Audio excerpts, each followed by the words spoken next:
I'm Frances Povloski, and I'm running for Jacksonville Beach City Council, Seat 1 at large.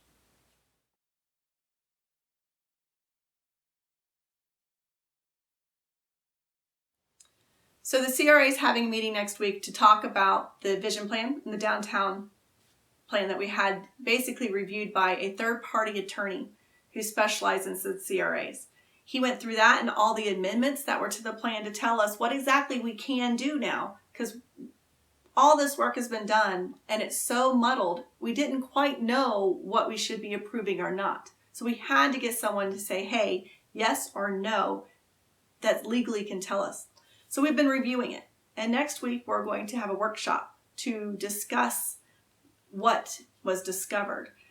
There are 4 corridors. They still seem like those are still effective. There have been things that have changed it.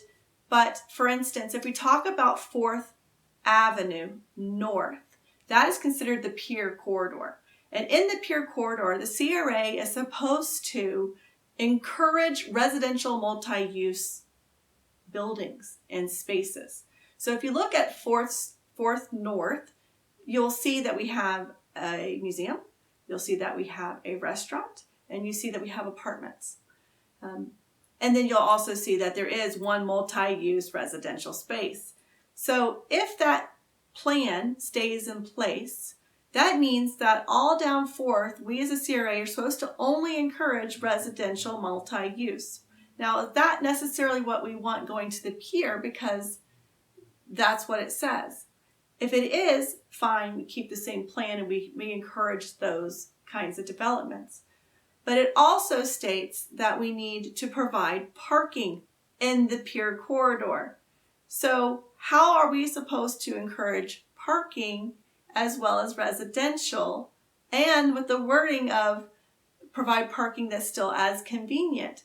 I think the wording of that probably should be reviewed, because and that's in the comprehensive plan that I'm talking about. In the comprehensive plan, it talks about parking.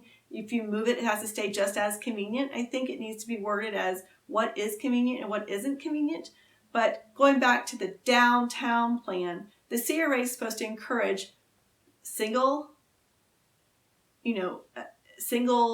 centralized parking, and we're supposed to supply residential multi-use in that corridor. So we as the CRA are getting together to talk about it, to talk about the different corridors, to find out if the current plan we have can be done with the developments that are in there that don't quite fit, even though we don't know why some of them made it in, but that's something we'll have to address. So there you go. That's what we're doing this week.